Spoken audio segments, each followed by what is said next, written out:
کہانی کی شروعات گہرے سمندر سے ہوتی ہے جہاں لہریں ایک جہاز سے ٹکرا رہی ہیں۔ اس جہاز پر فرینڈلے سوار ہے۔ فرینڈلے ہاپتے ہوئے نیچے دیکھ رہا ہے۔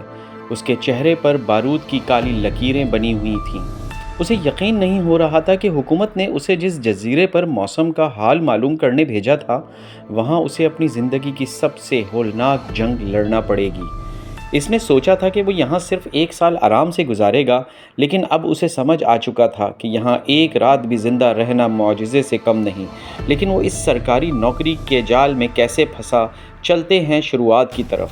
ایک ایسا جزیرہ جہاں حکومت نے ایک نوجوان کو موسم کا حال بتانے بھیجا، لیکن وہاں پہلے سے موجود راز نے اس کی روح کو جھنجھوڑ کر رکھ دیا۔ کہانی شروع ہوتی ہے سال 1914 سے۔ ایک نوجوان جس کا نام فرینڈلے ہے، حکومت کی طرف سے ایک آفیشل نوکری پر دنیا کے آخری کونے پر واقع ایک جزیرے پر پہنچتا ہے۔ اس کا سرکاری کام تھا۔ یہ میٹرولوجسٹ بن کر وہاں 1 سال تک موسم کا حال اور ہواؤں کا رخ ریکارڈ کرنا تھا۔ فرینڈلے کا ظاہری مقصد تو یہ سرکاری نوکری تھی، لیکن اس کا اندرونی مقصد دنیا کے شور اور اپنی ماضی سے دور بھاگنا تھا۔ وہ تنہائی چاہتا تھا۔ ایک بڑے بحری جہاز کے ذریعے فرینڈلے کو اس جزیرے پر اتارا جاتا ہے۔ وہاں ایک اونچا لائٹ ہاؤس بنا ہوا تھا اور ایک چھوٹا لکڑی کا کیبن۔ جزیرے پر پہنچتے ہی فرینڈلے کی ملاقات گریس نامی ایک شخص سے ہوتی ہے جو وہاں کا آفیشل لائٹ ہاؤس کیپر تھا۔ گریس کا رویہ بہت ہی عجیب اور بدتمیز تھا۔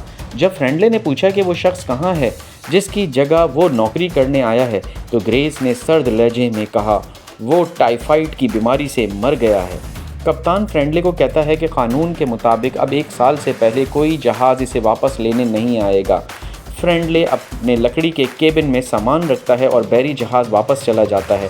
اب فرینڈلے اس جزیرے پر قانوناً 1 سال کے لیے قید ہو چکا تھا۔ شام ڈھلتے ہی فرینڈلے کو ساحل پر عجیب سے پیروں کے نشان نظر آنے لگتے ہیں جو کسی انسان کے نہیں تھے۔ پہلی ہی رات فرینڈلے اپنے کیبن میں ڈائری لکھ رہا تھا کہ اچانک باہر سے عجیب آوازیں آنے لگیں۔ فرینڈلے نے لالٹین اٹھائی۔ کانپتے ہاتھوں سے اس نے دروازے کا ہینڈل تھاما۔ وہ ٹھنڈا تھا، بالکل برف جیسا۔ جیسے ہی اس نے کھڑکی سے باہر دیکھا، اسے نیلے رنگ کے مچھلی جیسے کھردرے جسم والے عجیب جاندار نظر آئے۔